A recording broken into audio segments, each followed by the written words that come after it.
나의 믿음.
Dios les bendiga, hermanos. ¿Cómo están? Buenas noches. Bienvenidos una vez más a su casa.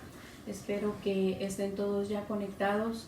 Bendecimos a Restauración Península y a todos los hermanos que el Señor ha tenido a bien tocarle su corazón para unirse a esta transmisión. Hemos tenido un día de prédicas a los que se han podido conectar al retiro virtual de Venezuela, Guatemala. Y acaba de estar el apóstol Sergio junto con otros ministros en el foro también virtual de Venezuela, Guatemala. Nos estuvimos gozando con eso, pero nos toca reunirnos a Restauración Península los días jueves y no queremos dejar pasar un día sin poder bendecirles y sin poder estar en contacto con ustedes y con aquellas personas que por misericordia de Dios podemos alcanzar. Quisiera que oráramos primero y después diéramos espacio a la palabra, porque el Señor tiene muchas cosas de las cuales nos quiere hablar y nos quiere bendecir en este tiempo. Amén. Así que únase conmigo, inclinemos nuestro rostro, pidámosle al Señor misericordia y que sea Él el que nos hable en esta noche. Padre, en el nombre de Jesús venimos delante de tu presencia esta noche, dándote gracias, Señor, por la oportunidad que nos das de hablar, Señor, de reunirnos, Señor, en esta reunión santa, Señor, en esta congregación santa. Señor, que tú nos has permitido tener en este tiempo. Tus obras son maravillosas, Señor, verdaderamente no imaginábamos lo que nos estabas hablando, Señor, cuando nos hablabas, pero verdaderamente nos has sorprendido, Señor, y te damos gracias porque tu pueblo está siendo resguardado. Padre, te pedimos siempre, Señor, por las necesidades de todos los lugares en donde esta plaga, donde esta enfermedad, Señor, ha estado atacando, no solamente, Señor, los cuerpos, las economías, las estructuras médicas, Señor, las estructuras políticas. Padre, en medio de todo esto, tú sabes, Señor, el padecer de cada familia, el padecer de cada persona. Yo te pido en el nombre de Jesús que tú en tu misericordia extiendas alas sobre estos hogares, Señor, que están con necesidad. Señor, te pedimos por el Ecuador. Nos unimos, Señor, a todos los que están clamando por ellos, Señor. Te pedimos por el Perú, Padre, por ese país que está siendo, Señor, golpeado por tantas cosas, Señor. Tú conoces, Señor, el dolor de cada persona, de cada familia, de cada niño, de cada mujer, Señor, y conoces el abandono. Padre, en el nombre de Jesús, y cada país, cada región, cada hogar, las necesidades que hay, Señor, te pedimos que tú llegues y que se levanten, Señor, ministros, que clamen a voz en cuello tu nombre, Señor, para que sean muchos los que sean salvos, Padre. Nos unimos a esas voces, Señor, que nuestro hablar se convierta en un hablar, Señor, de un llamado de última hora, que podamos, Señor, hablar de tu misericordia, de tu salvación, para, Padre, que lleguen los corazones arrepentidos a ti y podamos ser muchos los que nos presentemos delante de tu trono, Señor, a poder adorar y bendecir tu nombre. Te damos gracias, Señor, te pedimos por esta palabra que sea de edificación para nuestras vidas, Señor, y que no solamente oigamos, Señor, sino que hagamos. Bendecimos, Señor, cada vida, bendecimos cada hogar, en el nombre poderoso de Jesús. Amén y amén. Gloria al Señor. Estábamos nosotros la última vez que platicamos, mi esposo compartió con nosotros un tema muy hermoso el día domingo, pero estábamos hablando el sábado acerca de la estructura de Filadelfia, si usted recuerda, y vamos a continuar con ese tema. Y hay mucho que extraer de él, y hay muchos ministros que están y que han hablado acerca de Filadelfia, pero vamos nosotros a explorar un poquito de lo que el Señor nos ha dado. Y quería compartir con ustedes esto. Miren, dice acerca de Filadelfia, lea conmigo, dice: el rey Attalus II, apodado Filadelfio de Pergamosa y Attalus Filadelfo, fundó la antigua Filadelfia en el año 140 a.C. Durante su reinado, en el año 159 al 138 a.C., situada la ciudad a unas 75 millas al este de la costa del mar Egeo. La ciudad se encontraba en una de las rutas comerciales más grandes del mundo que unía Europa con Asia. El lugar, fuertemente fortificado, tenía la llave de la puerta por la que pasaba todo el comercio este-oeste.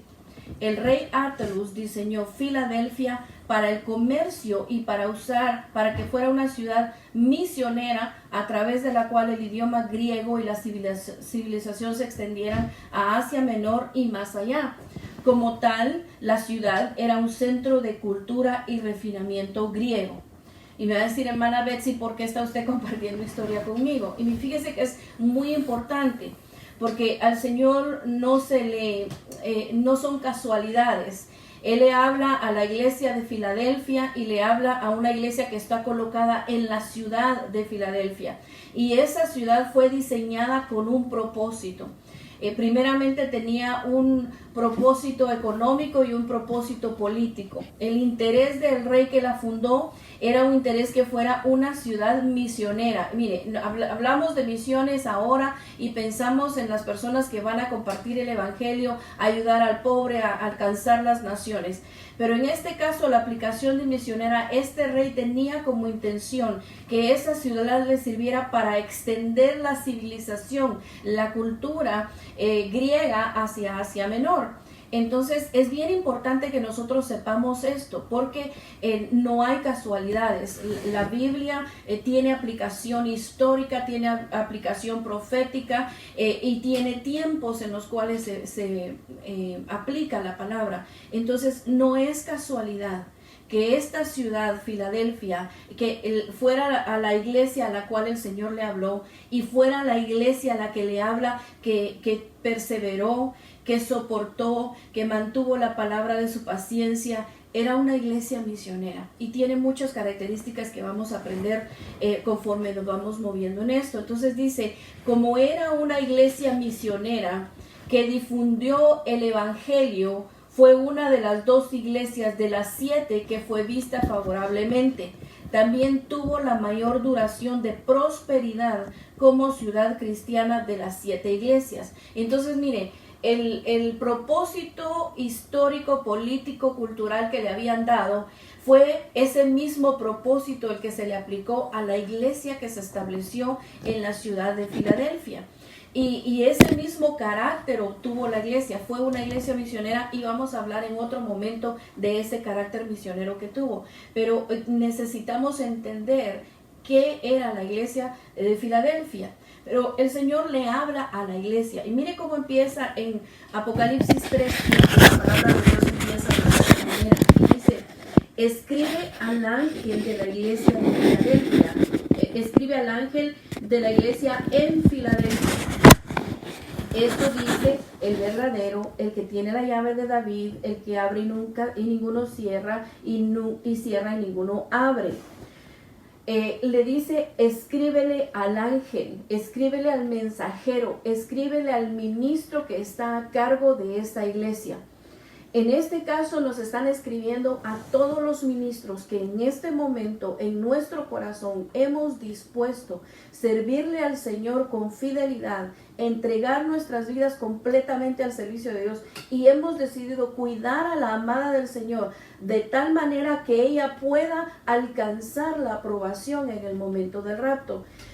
No sé si todos los ministros tienen ese propósito. El Señor le habla a muchos ángeles, le habla a un total de 7 iglesias. Entonces definitivamente hay ministros que tienen otro propósito en su corazón y en su mente. Pero debemos de levantarnos aquellos que tenemos el celo de entender que se nos dio a cuidar un rebaño que no es nuestro y de ese rebaño hay una amada, hay una novia que es del Señor por la cual Él dio su vida. Entonces le está hablando a ese ángel y le está diciendo lo siguiente, le dice en el versículo 8, yo conozco tus obras, he aquí, he puesto delante de ti una puerta abierta, la cual nadie puede cerrar, porque aunque tienes poca fuerza, has guardado mi palabra y no has negado mi nombre. Y dice en el versículo 9, he aquí, yo entrego de la sinagoga de Satanás a los que se dicen ser judíos y no lo son, sino que mienten. He aquí, yo haré que vengan y se postren a tus pies y reconozcan que yo te he amado. Mire todo lo que le dice el Señor al ángel de la iglesia de Filadelfia con respecto al caminar de esa iglesia. Y estuvimos viendo un poco el día sábado acerca de las obras que tiene que tener una iglesia y creo que ya cubrimos eso. Pero vamos a ver lo que le dice en el versículo 10. Dice en el versículo 10 del capítulo 3 de Apocalipsis, por cuanto has guardado la palabra de mi paciencia, yo también te guardaré de la hora de la prueba que ha de venir sobre el mundo entero, para probar a los que moran sobre la tierra. He aquí yo vengo pronto, retén lo que tienes para que ninguno tome tu corona. Mire, estos versículos del capítulo 3 de Apocalipsis lo vamos a ir desgranando poco a poco porque hay mucho que ver. Pero es necesario que nosotros entendamos qué es lo que le está diciendo el Señor a esta iglesia. Le está diciendo, por cuanto has guardado la palabra de mi paciencia, yo también te guardaré de la hora de la prueba que ha de venir. Quiere decir que la iglesia, esta iglesia Filadelfia, la que califique dentro de esas características, va a ser una iglesia que no va a atravesar la tribulación y la gran tribulación. Lo que estamos viviendo a nosotros ahorita son principios de dolores. Y si nos ponemos a pensar en una mujer que está a punto de dar a luz, especialmente si es primeriza, usted sabe que empiezan unos dolores y esta mujer se va al hospital y de repente el doctor le dice, bueno, no es tiempo, si estás teniendo algunos movimientos, pero no es el trabajo de parto todavía, es principio de dolores. También usted conoce la característica de la mujer que está en proceso, ya que va a iniciar su proceso de parto, ella se pone a limpiar, se pone a arreglar su casa, esa mujer no quiere salir de su casa porque le dicen el nest syndrome o síndrome del nido, donde la mujer necesita arreglar su casa, necesita arreglar su espacio porque está a punto de traer una vida al mundo. Entonces ese es el proceso que está empezando a vivir la iglesia. Este es un principio de dolores. Entonces este es un momento en el cual nosotros tenemos que empezar a prepararnos para ese momento. Y sabemos lo que le dice el Señor en el versículo 11, en esa misma diapositiva dice, he aquí yo vengo pronto, retén lo que tienes para que ninguno tome tu corona. El Señor viene pronto y en otro momento vamos a hablar de algo muy precioso que compartió el apóstol Sergio con respecto a la palabra pronto. Y lo vamos a estudiar detalladamente porque hay una enseñanza muy hermosa dentro de esto. Pero el Señor viene pronto. El Señor viene pronto y nosotros tenemos que estar preparados. Entonces, para estar preparados debemos de entender quiénes debemos de llegar a ser y cuál es la estatura que tenemos que alcanzar. Entonces, nos vamos a enfocar hoy en la palabra Filadelfia, en ese nombre que tenía esa iglesia de esa ciudad, que el Señor la halló aprobada. Entonces, la palabra Filadelfia es la palabra en la concordancia Strong, la JET 5359, que es básicamente el nombre de la ciudad. También era el nombre de un rey de Pérgamo. Filadelfia es un lugar en Asia y Asia Menor, pero dice que es lo mismo que la palabra 5361. Ahí abajo se la tengo escrita, la palabra 5361 dice amor como hermanos. Y usted ve ese 1 y esa X ahí, eso significa que una sola vez es utilizada esa palabra como amor como hermanos dentro de la escritura. Y si usted es de Península, usted sabe que entonces nos vamos a ir a ver qué es lo que el Señor nos enseña en ese lugar, ¿verdad? Entonces dice en primera de Pedro 3:8, dice, finalmente, sed todos de una mente, teniendo compasión de los demás, amor como hermanos. Es esa palabra, amándonos, teniendo amor como hermanos. Eso está en primera de Pedro 3:8. Entonces, ahí nos está hablando, es la única vez en donde se menciona la palabra Filadelfia o amor entre hermanos. ¿Qué dice? Finalmente, sean todos de una sola mente, teniendo compasión de los demás y amor como hermanos. Y continúa, ya lo vamos a ver. Lo interesante que encontramos en el capítulo 3 de Primera de Pedro es que parecería que son instrucciones, y cuando usted lee a partir del versículo 8 en adelante, muchas de las instrucciones que están en este capítulo de Primera de Pedro, nos encontramos también que se las menciona a la iglesia de Filadelfia. Quiere decir entonces que dentro de este capítulo encontramos nuestras instrucciones para llegar a ser como la iglesia de Filadelfia. Y es por eso que es importante que lo estudiemos, porque hermano, de nada nos sirve tener cultos gloriosos, bendito sea el Señor, alabamos al Señor, pero me refiero a nuestra preparación con el Señor. Si nosotros oímos la palabra y la dejamos por un lado y empezamos el siguiente momento social en donde nuestro grupo social se reúne y nosotros nos reímos y convivimos el uno con el otro, qué lindo y qué hermoso esto. Pero la palabra de Dios nos dice que debemos de congregarnos más allá, o sea, reunirnos para algo más allá. Entonces, que nuestras reuniones sean reuniones de regocijo, de alabanza, de oración, de convivencia, aún lo digital, aún por medios sociales, pero que también sean reuniones en donde usted anhela recoger de la palabra de Dios y examinarse y darse cuenta cómo está usted y en dónde tiene que aplicar eso que Dios nos está dando, porque la palabra que el Señor nos da a los ministros es para nosotros también, no solamente es para el que escucha, es para que el que recibe. Cuánta más demanda no tendremos nosotros que recibimos de parte del Señor esta palabra que el que la escucha. Es una demanda alta, y lo que el Señor pide es que no pase esta palabra por medio tuyo sin que haya un cambio. Y yo le pido al Señor que en la vida suya haya un cambio también, y que de cada palabra que usted reciba, usted recoja esas espigas y las coloque en su vida para que usted sea una persona fructífera y que pueda alcanzar la estatura que el Señor anhela que usted alcance. Entonces la Biblia nos está diciendo que debemos de tener amor como hermanos. Yo le pido en el nombre de Jesús que usted le pida la fortaleza al Señor para poder recibir la palabra, para que usted pueda recibirla y retenerla, porque es bien importante que lo hagamos. Entonces mire lo que dice, vamos a expandernos en el versículo 8 del capítulo 3 de Primera de Pedro, y dice, y finalmente sed todos de un mismo corazón, compasivos, amándoos fraternalmente, misericordiosos y amigables. Hoy nos vamos a quedar hasta amándonos fraternalmente y vamos a detenernos y estudiar esa parte. Vamos a seguir después con los demás. Entonces, amándonos fraternalmente. ¿Qué es lo que la Biblia nos dice con esto? Venga conmigo a Primera de Corintios 2:16. Primera de Corintios 2:16 dice lo siguiente: porque ¿quién ha conocido la mente del Señor para que le instruya? Mas nosotros tenemos la mente de Cristo. ¿Por qué le leo este versículo? Porque voy a regresar a la diapositiva anterior. En Primera de Pedro 3:8, lo primero que nos dice es, y finalmente, o sea, finalmente, ya terminaste todo, ahora ponele esta capa encima, sellalo con esto. Finalmente, sean todos de un mismo corazón. Y esa frase es lo mismo que dice, sean todos de una misma mente, que es lo que dice Primera de Corintios 2:16. Y dice, Porque ¿quién ha conocido la mente del Señor para que le instruya? Mas nosotros tenemos la mente de Cristo. Y yo me pregunto a mí y te pregunto a ti, ¿tenemos la mente de Cristo? ¿Cómo pensamos?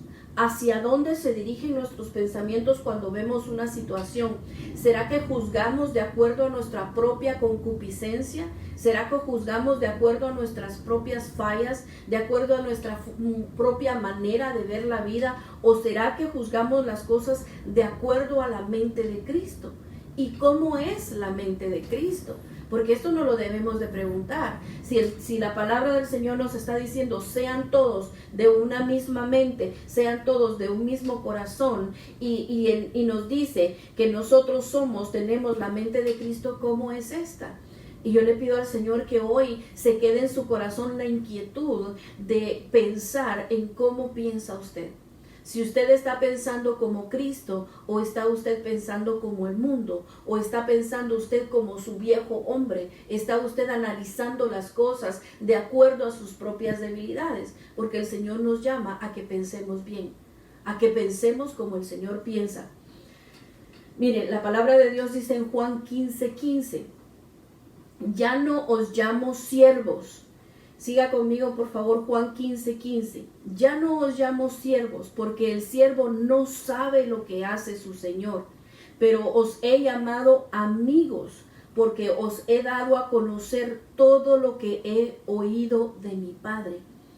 Entonces, yo me pregunto, Señor, estoy sirviéndote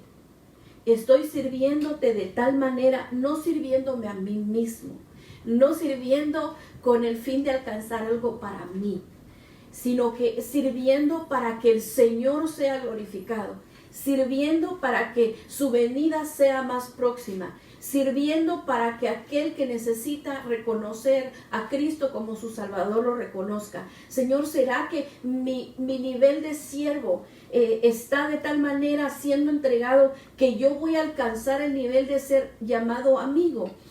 Porque al amigo dice que se le da a conocer todo lo que él ha oído del Padre.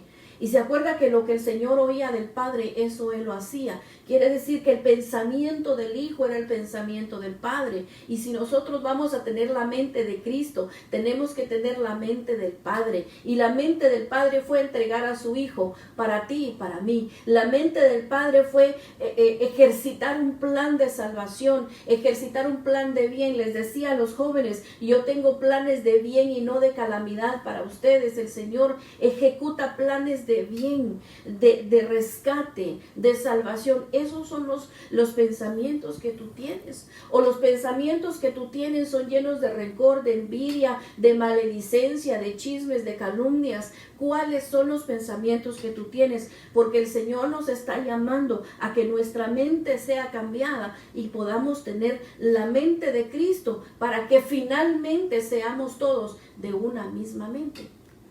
La novia de Cristo no puede tener dos diferentes mentes. La novia de Cristo no puede decir, mira qué horrible está esa mano, me la voy a cortar y la voy a tirar porque no me gusta. La novia de Cristo debe de amar el cuerpo que se va a casar con el Señor. Entonces, ¿cuáles son tus pensamientos? ¿Qué es lo que estás pensando? Porque el Señor te llama a recapacitar. Entonces, mira lo que dice la Biblia en Isaías 55:8. Porque mis pensamientos no son vuestros pensamientos, ni vuestros caminos mis caminos, dijo Jehová. Como son más altos los cielos de la tierra, así son mis caminos más altos que vuestros caminos, y mis pensamientos más que vuestros pensamientos. ¿Será que tus caminos y tus pensamientos están aquí en la tierra?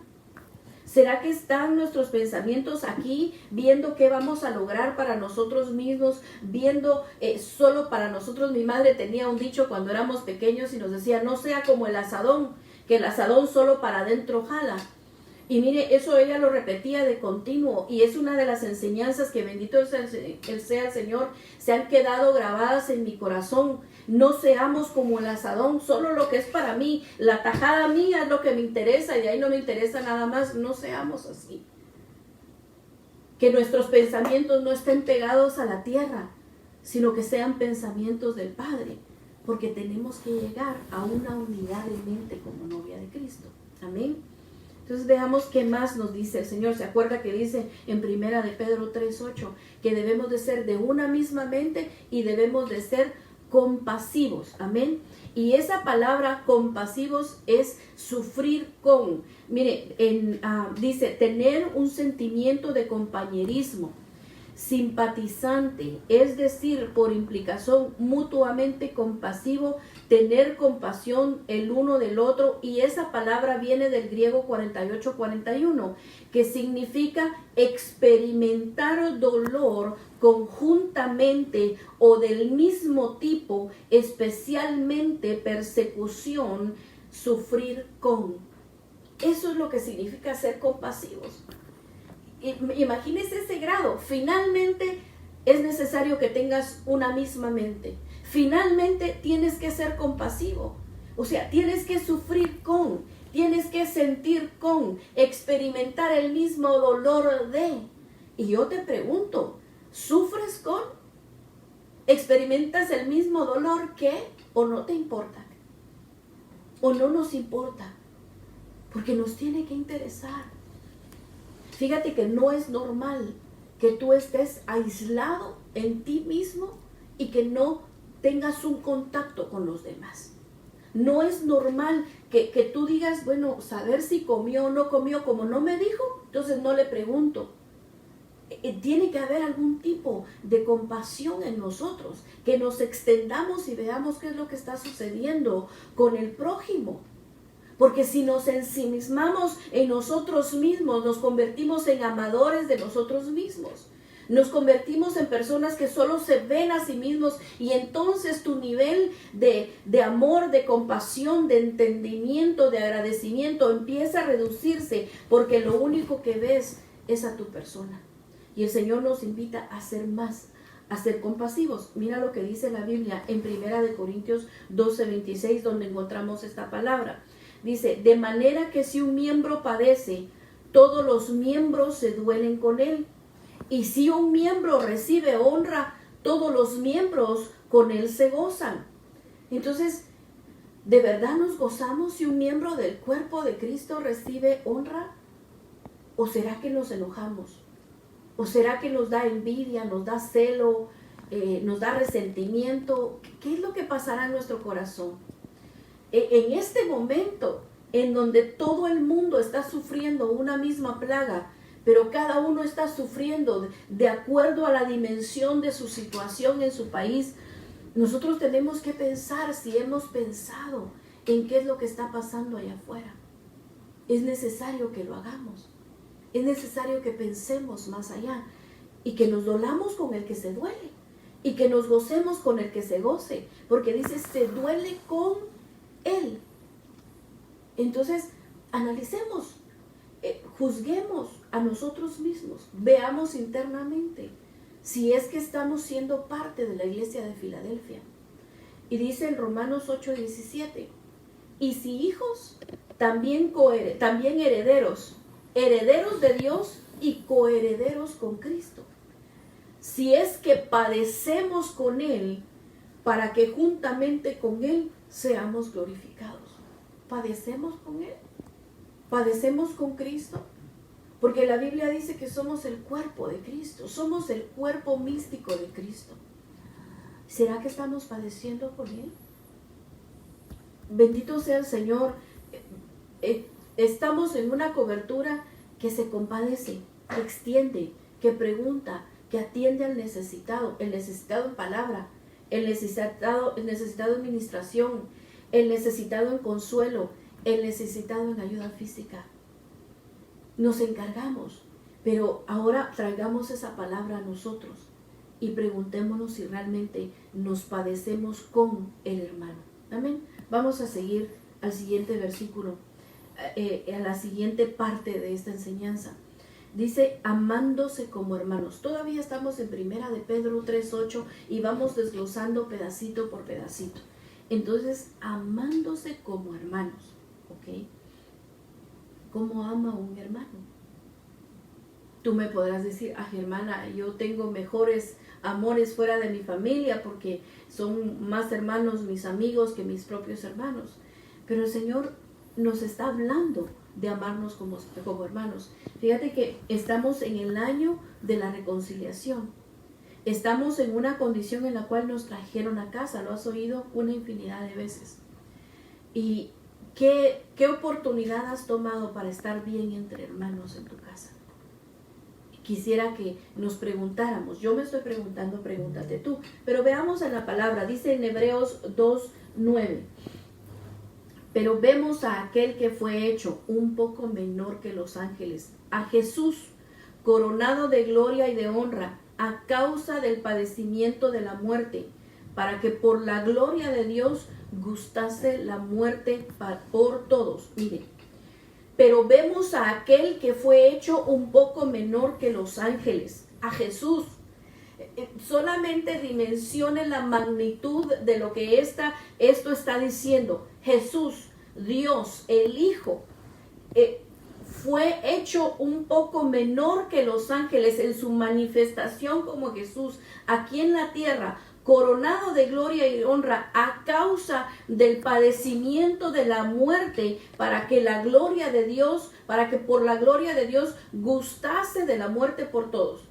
Él se hizo hombre, Él se hizo menor que los ángeles, a fin de que Él fuera coronado de gloria y de honra. ¿Por qué? Porque padeció de la muerte, Él participó de la muerte para que nosotros no participáramos de ella. Pero mire lo que dice el 11, porque el que santifica y los que son santificados de uno son todos, somos todos de Él, ¿ok?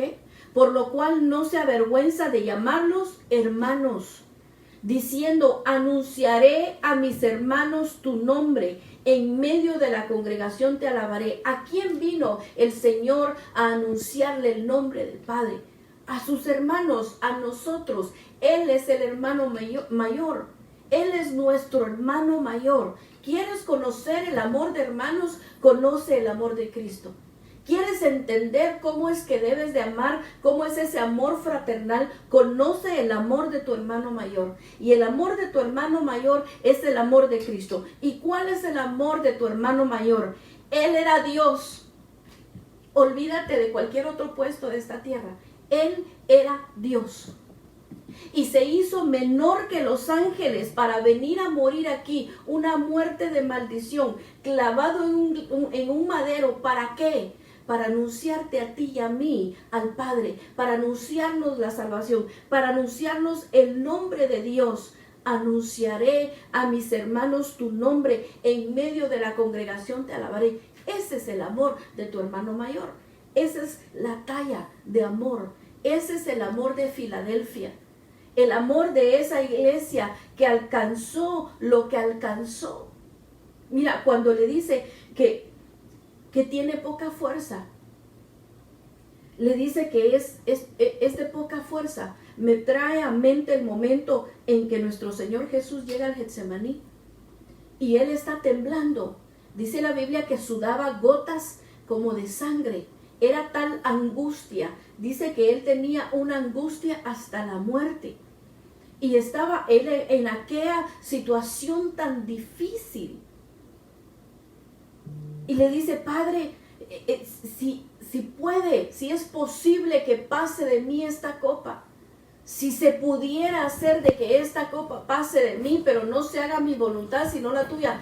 Usted se imagina la disminución de la fuerza del Señor en ese momento. Sin embargo, a pesar de esa debilidad, Él sostuvo el nombre y la voluntad de su Padre para llevar a cabo esto, para que usted y yo fuéramos santificados en Él, justificados en Él. Ese es el amor de un hermano. Entonces ahora juzguemos nosotros el amor que nosotros tenemos por nuestros hermanos. Y le hablo de los biológicos y le hablo de los espirituales. Ahora imagínate un hijo espiritual. Si esa es la talla para tu hermano, ¿cuál será la talla para tu hijo espiritual? Entonces es bien alta. Mira lo que dice en Hebreos 2:16. Porque ciertamente no socorrió a los ángeles, sino que socorrió a la descendencia de Abraham. Y por enseñanza sabemos cuáles son las descendencias de Abraham. Y tú y yo somos descendencia de Abraham. Y dice en el 17, por lo cual debía ser en todo semejante a sus hermanos, para venir a ser misericordioso y fiel sumo sacerdote en lo que a Dios se refiere, para expiar los pecados del pueblo. Pues en cuanto él mismo padeció siendo tentado, es poderoso para socorrer a los que son tentados. Mira la talla de ese amor. Este es el amor de hermanos. Este es el amor fileo. Este es el amor de Filadelfia. Es la talla que somos llamados a dar en amor. Y es impresionante, me conmueve. Me conmueve impresionantemente porque de esta manera es como el Señor te quiere amar. Si tú me escuchas hoy por primera vez, quiero decirte que tú eres de esos hermanos a los cuales Él vino para anunciarles al Padre, para anunciarles la salvación. Fue por ti que Él murió. Fue por ti que Él dijo, voy a dejar mi trono y voy a hacerme menor que los ángeles y voy a tomar cuerpo de hombre y voy a morir y voy a sufrir todo tipo de persecución, de tribulación, de tentación, a fin de que te pueda rescatar a ti. Quizá tú estás pasando un tiempo en que tu debilidad de tu carne se está viendo frágil.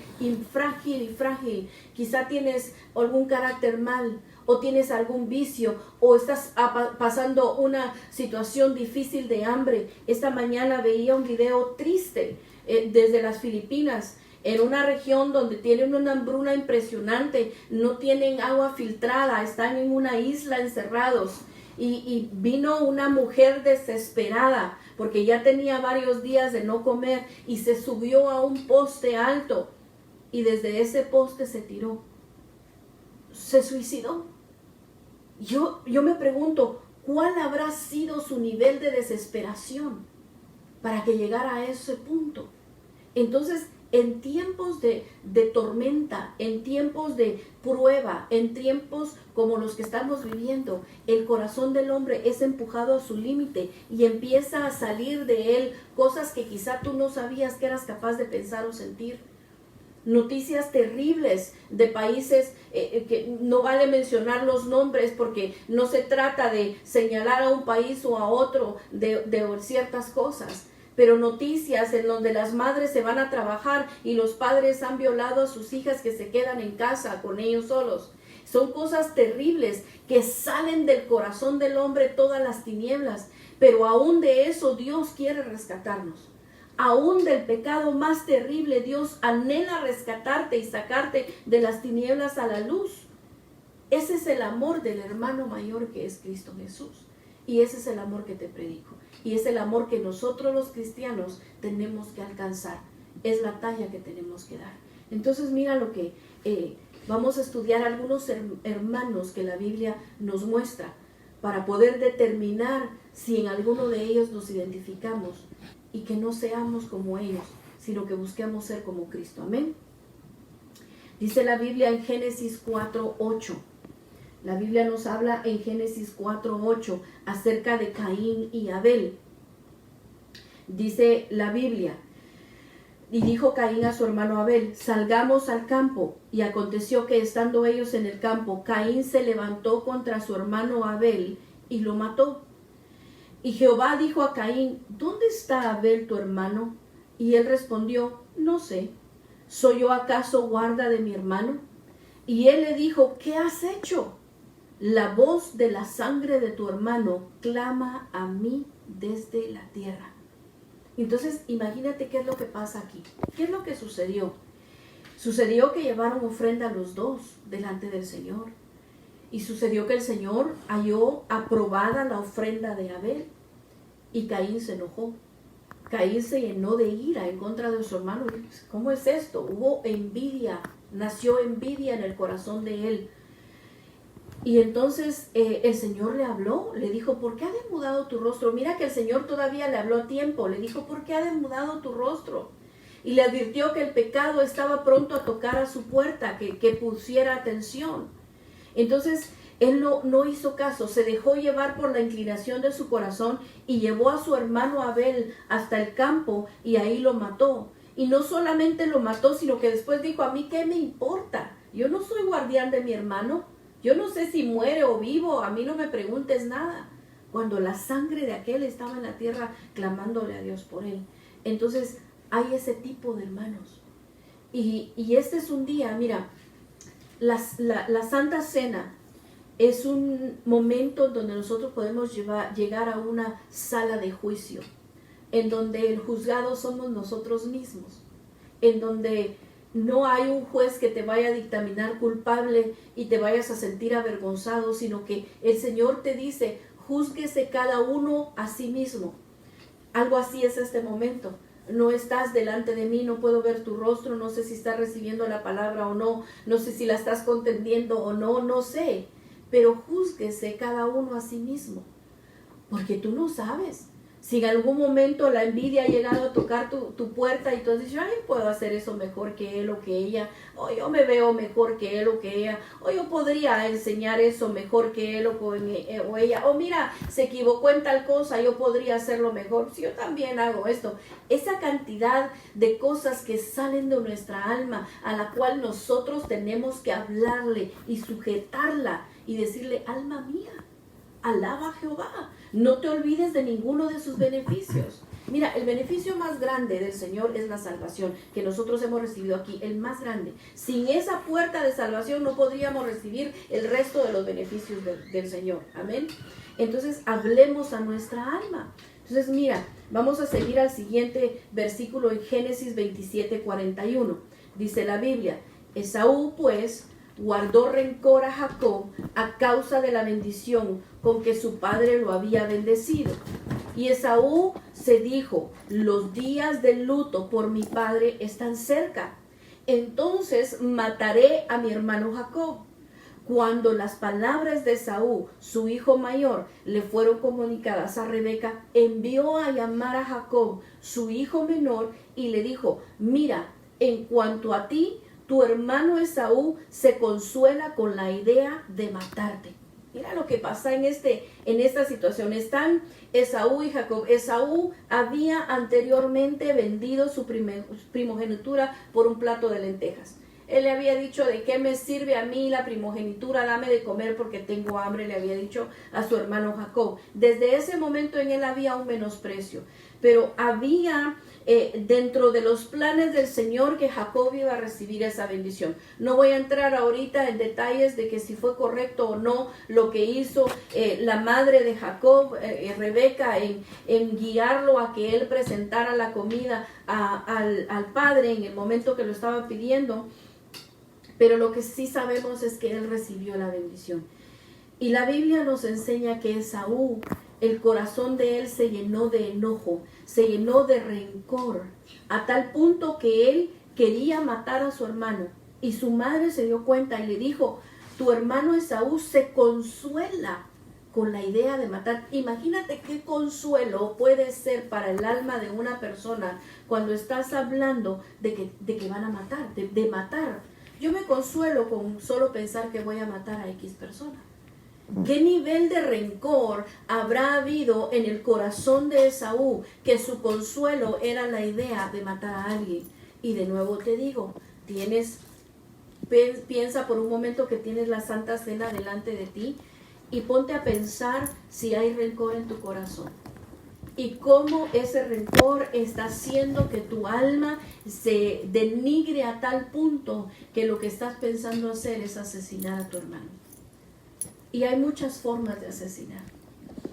Fíjate que Jezabel asesinó a Nabot a través de la calumnia. Contrató testigos falsos en contra de él. Contrató gente que hablara y que dijera que Nabot había dicho tal cosa y lo mataron a pedradas. Es una manera de matar. La calumnia es una manera de matar. Cuando tú te levantas en contra de un hermano tuyo o participas de lo que dicen de un hermano tuyo, tú estás participando de la muerte de un hermano tuyo. Y tenemos que tener cuidado con eso, porque tú no sabes si tú te estás haciendo partícipe del rencor de alguien cuando participas de una murmuración. Entonces tenemos que tener cuidado de eso. Pero veamos a otros hermanos. Dice la Biblia en Génesis 37:29. Dice, después volvió a la cisterna y no halló a José dentro y rasgó sus vestidos. Y volvió a sus hermanos y dijo, el joven no parece, y yo, ¿a dónde iré? Y yo, ¿a dónde iré yo? Entonces tomaron ellos la túnica de José y degollaron un cabrito de las cabras y tiñeron la túnica con la sangre. Y usted sabe la historia, lo que pasó con José. Ellos presentaron la túnica de colores a su padre y le dijeron, bueno, este murió, seguramente lo mató una bestia del campo. Fíjese que la Biblia dice que ellos le dijeron, mira si esta es la túnica de tu hijo. En ellos ni siquiera había esa necesidad de decir mi hermano, nuestro hermano, sino que mira si es la túnica de tu hijo. Había un menosprecio tal, un celo tal que tenían en contra de su hermano José, que estuvieron dispuestos a venderlo, estuvieron dispuestos a deshacerse de él. La primera idea era matarlo. Se convencieron entre ellos de que no lo hicieran y lo siguiente que hicieron fue venderlo. Y yo me pregunto, ¿será que ha habido momentos en que has pensado en vender a uno de tus hermanos? ¿O te han vendido a ti? Quizá tú eres el José de la historia, quizá tú eres el Abel o el Jacob de la historia, quizá tú estás del otro lado. Pero en este momento quisiera que analizáramos qué hay en nuestro corazón, no victimizarnos, sino pensar nosotros qué es lo que nosotros hemos hecho y cómo somos nosotros como hermanos. Amén. Entonces usted sabe la historia, lo que sucede con José, que José llegó hasta el palacio. José le puso a su hermano Manasés, a su hijo, mayor, le puso Manasés. ¿Por qué le puso Manasés? Le puso Manasés para que pudiera él olvidar lo que sus hermanos le habían hecho, para que su corazón fuera ministrado con el perdón. Y yo te pregunto, si hay en tu corazón dolor a causa de tus hermanos, yo te digo en el nombre de Jesús que pidas que venga sobre tu vida una ministración de Manasés, una ministración de olvido para que tú puedas perdonar, porque no puedes estar así. Si tú guardas un dolor, ese dolor se puede convertir en rencor y ese rencor te puede llevar a querer matar a tu hermano. Amén. Entonces dice la Biblia en 1 Samuel 17:27, el soldado le contó a David sobre la recompensa para matar a Goliat. Eliab, el hermano mayor de David, se enojó mucho al verlo hablar con los soldados y le reclamó. Le dijo, ¿qué estás haciendo aquí? ¿Con quién dejaste el rebaño en el desierto? Ya sé a qué viniste. No quisiste hacer tus deberes y solo viniste a ver la batalla. Y David le dijo, ¿y ahora qué hice? Solo preguntaba. A David lo mandaron. Su padre le dijo que les llevara ciertas comida a sus otros hijos que estaban en batalla. Y David llegó a presentarse y en ese momento ve lo que está sucediendo. Y David simplemente pregunta qué es lo que van a dar al que venza a este gigante. Pero su hermano tenía tal menosprecio para él que le dice, ¿qué estás tú haciendo aquí? ¿Por qué estás aquí tú metido? ¿Qué te importa lo que está pasando? O tal vez el hermano está descollando en medio de la congregación y vienen los demás a decirles, bueno, ¿y tú por qué te metes? Quédate allá atrás, no queremos ni verte, no queremos que seas partícipe de, y tú no sabes si a quien estás bloqueando es a un David. Tú no sabes si en contra del que te estás metiendo es en contra de un David. Entonces es bien importante que nosotros analicemos dónde y cómo está nuestro corazón y nuestro comportamiento en este tiempo como hermanos en Cristo. Amén. Vamos a ver un versículo más, ya estamos llegando al final del tema. Dice en 2 Samuel 13:27, por tanto presionó Absalón al rey que al fin dejó que Amnón y sus otros hijos fueran a la fiesta. Ahí Absalón le dijo a sus sirvientes, vigilen bien a Amnón, y cuando ya esté muy borracho y yo les diga que lo maten, mátenlo, no tengan miedo, que lo van a matar porque yo lo ordeno. Los sirvientes de Absalón cumplieron sus órdenes. Cuando los otros hijos del rey vieron a Amnón, montaron en sus mulas y salieron huyendo. Todavía estaban ellos en camino cuando alguien le avisó a David que Absalón había matado a todos sus hijos.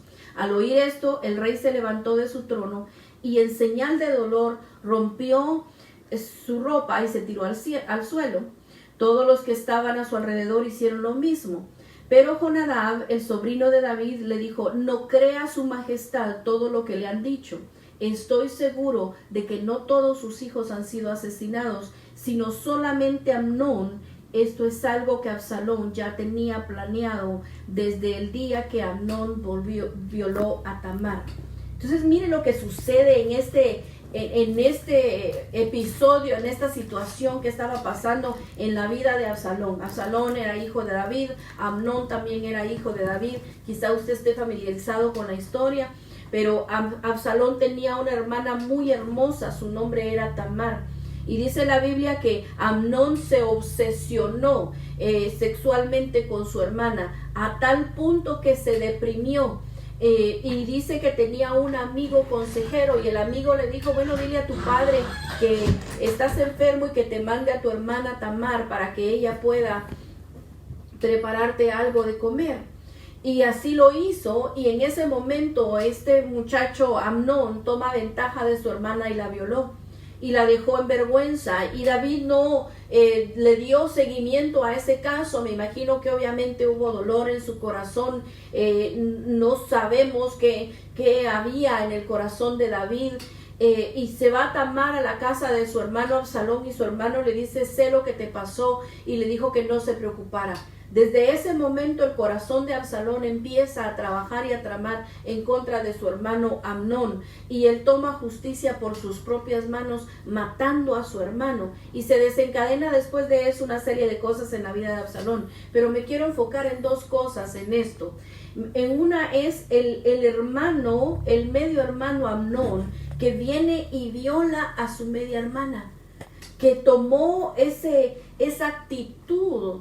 No fue una actitud de cuidado, de protección, de resguardarla, la actitud que tomó Cristo con nosotros, que vino y dio su vida por nosotros, sino que una actitud de tomar ventaja de una situación a fin de ultrajar a su hermana, y después totalmente la rechazó. Eso es una obra del diablo. Eso es un sentimiento que es totalmente anti-hermano. Eso no es un hermano, eso es un anti-hermano. Hizo lo que hace un enemigo, hizo lo que hace un extraño, hizo lo que hace alguien que asalta a un criminal. Entonces eso no es un hermano, y hay personas que han violentado esa confianza dentro de su familia, con hermanos, con hermanas, con primos, con primas, y el Señor nos llama a un arrepentimiento y a un cambio, porque debemos de entender la palabra hermano y la palabra ámense como hermanos.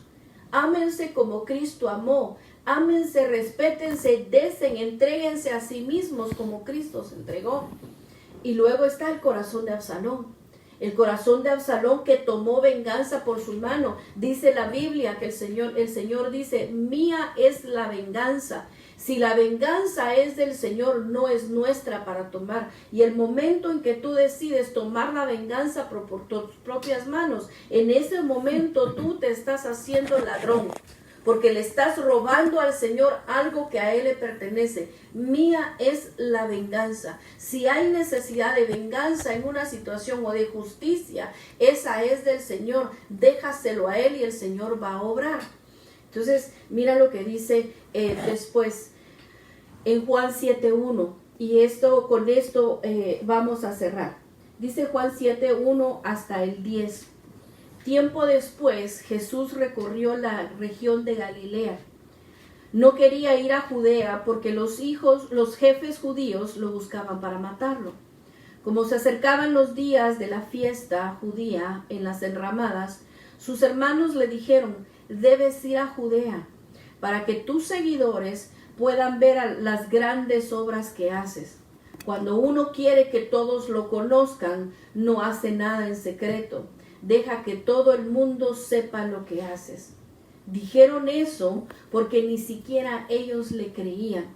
Pero Jesús les respondió: aún no ha llegado el momento de que todos sepan que yo soy el Hijo de Dios. Para ustedes cualquier hora es buena, La gente de este mundo no los odia a ustedes, pero a mí me odia porque les digo que su conducta es mala. Vayan ustedes a la fiesta, yo no iré, porque todavía no ha llegado el momento de que todos sepan quién soy yo. Después de decir esto, Jesús se quedó en Galilea, y después de que se fueron sus hermanos, Jesús fue en secreto a la fiesta sin decírselo a nadie. Mira la actitud del Señor, mira la actitud de sus hermanos. Era una actitud sarcástica, era una actitud de burla. Le estaban diciendo, bueno, vete a la fiesta, vete a que todos te conozcan tus grandes obras que has hecho. Si quieres que todos te conozcan, pues ve y que todo el mundo te vea. ¿Por qué lo haces en secreto? Y el Señor fue tan sabio y les dijo, no ha llegado la hora. No se puso a discutir con ellos, no perdió su tiempo discutiendo con sus hermanos, simplemente les dijo, no es hora, ustedes tomen parte de la fiesta, ustedes déjense ver, ustedes háganse conocer, ustedes vayan porque a ustedes no los odia el mundo como me odia a mí me odia el mundo porque yo les digo que su conducta no es correcta, que su conducta es mala. Y los dejó ir, sin embargo él sí fue. Pero fue en secreto, no les dejó saber. Y usted sabe que los hermanos del Señor Jesús luego se convirtieron, lo aceptaron y se convirtieron en siervos del Señor, lo sabe. Pero en este momento ellos tuvieron una actitud de burla. Y yo me pregunto y te pregunto, ¿será que en algún momento has menospreciado a algún hermano tuyo que era siervo de Dios? Te burlabas de él y le decías, ¿cómo te ves? Mira la ropa que te pusiste, bien Catrín, pero de ahí nada, ¿verdad? No das nada. O no sé qué cosas le has dicho, no sé de qué manera has menospreciado a algún siervo, a algún hermano tuyo. Y tú no sabes que aún no ha llegado el tiempo. Pero cuando llega el tiempo del Señor para esas personas, muchas veces nos llevamos sorpresas. Porque como el Señor ha puesto tesoros en vasijas de barro, tú no sabes qué tesoro el Señor ha colocado en la vasija de tu hermano. Entonces no te hagas partícipe de los burladores. No te hagas partícipe de los que menosprecian las vasijas de Dios, porque tú no sabes qué tesoro está guardado en la vasija que está sentado a la par tuya. Tú no sabes qué tesoro es tu hermano o tu hermana en tu casa, tu hermano o tu hermana en la iglesia. Tú no sabes. Yo le pido al Señor que esta palabra sirva para que nosotros podamos meditar, recapacitar, cambiar nuestra forma de ser, cambiar nuestra crítica, empezar a vernos a nosotros mismos y entender el verdadero amor como hermanos. Entender Filadelfia desde ese punto de vista. Entenderla desde el punto de vista que es el amor de Cristo. El amor que Él mostró por ti y por mí, para que tú y yo fuéramos salvos. Yo te pido en el nombre de Jesús que consideres a Cristo como tu Salvador. Que tú le pidas a Él perdón y Él va a cambiar tu vida. Que tú le permitas que Él entre a tu corazón y Él va a hacer de ti una persona nueva. No importa lo que esté sucediendo alrededor tuyo. La promesa para la iglesia de Filadelfia es, yo te guardaré de. Él quiere guardarte de lo que viene para este mundo. Él quiere guardarte a ti y a tu familia de lo que viene para este mundo. Y quizá tú me digas, he pecado demasiado, me he equivocado demasiado. Y yo te digo en el nombre de Jesús, que la sangre de Cristo puede limpiar todos tus pecados. Dice Él en la Biblia, ven, razonemos, pongámonos a cuentas. Y si tu pecado fuere como la grana, rojo como la grana, he aquí vendrá a ser blanco como la nieve. Él quiere emblanquecerte, Él quiere limpiarte, Él quiere quitar la culpa del pecado de ti. Solamente es de que entiendas que Él fue un hermano mayor, que estaba en el trono de Dios y que para la salvación del mundo Él dijo, me despojaré de mi deidad y bajaré y tomaré forma menor que la de los ángeles para poder presentarme en sacrificio por ellos y pagar por sus pecados. Solamente tienes que decirle, Señor, yo acepto el pago que tú diste en la cruz por mí, entra en mi corazón y perdóname, cámbiame, transfórmame, enséñame tú, y Él se encargará de enseñarte y Él se encargará de mandarte personas que puedan nutrir tu vida a fin de que crezcas. El Señor viene pronto Y a mis hermanos de Iglesia Restauración Península les digo que les amo, les bendigo. Consideremos cómo amamos a nuestro hermano, a nuestra hermana. ¿Cómo estamos nosotros en ese crecimiento? Yo sé que somos una iglesia que ama. Y yo les digo, crezcamos en el amor, crezcamos en la cercanía, crezcamos en el contacto. No seamos distantes ni lejanos, seamos cercanos. Seamos como fue Cristo. Amén. Yo te invito a que ahí donde tú estés, inclina tu rostro, cierra tus ojos y ora conmigo. Y si tú has decidido hoy darle tu vida al Señor Jesús, ora conmigo esta oración. En el nombre de Jesús. Señor Jesús, entiendo que tú diste tu vida por mí en la cruz del Calvario. Reconozco que yo he pecado, reconozco que por mí mismo no podría ser perdonado, pero entiendo que tú pagaste, que tú fuiste un abogado para mí. Y hoy te pido que me perdones mis pecados, que entres a mi corazón, que cambies mi vida y que me ayudes a ser mejor. Yo quiero irme contigo, Señor, cuando tú arrebates a tu iglesia. Te pido esto en el nombre de Jesús. Yo te bendigo y si tú oraste esta oración, contáctanos, llámanos en el nombre de Jesús. Si no estás en un lugar cercano a nosotros, comunícate con algún pastor que tenga cercano que pueda nutrir tu vida. Nosotros estamos para servirte. Y ahora, iglesia, te pido que te unas conmigo en oración para que podamos cerrar este servicio. Padre, en el nombre de Jesús, te damos gracias, Señor, por tu palabra. Señor, te pedimos que seamos oidores y hacedores de tu palabra. Señor, que podamos amar como tú amas, Señor. Padre, que podamos ser hermanos verdaderamente. Que Filadelfia se haga manifiesta en nosotros. Señor, que no manifestemos nada de lo que los otros hermanos de los cuales aprendimos hoy y vimos hoy. Señor, que no manifestemos esos rasgos, sino que manifestemos Filadelfia, el carácter y la estructura de Filadelfia en nosotros, Padre. Te pido, Señor, que nos ayudes a perdonar a quien tenemos que perdonar, Señor, a bendecir, Señor, que nuestra vida sea llena de bendición para nuestro prójimo, Padre, y que podamos, Señor, alcanzar a los que tienen que recibirte en su corazón. Te damos gracias por esta noche, por este momento que pasamos juntos y te bendecimos, Señor. Amén y amén. Dios te bendiga, iglesia. Nos vemos en el nombre de Jesús el día sábado. Mientras tanto, posiblemente nos comunicamos de nuevo con los jóvenes por medio de una cápsula pequeña el día de mañana. Y sigue perseverando en el Señor. Dios nos sacará pronto de esta situación. Dios te bendiga. Feliz noche. Gracias, iglesia.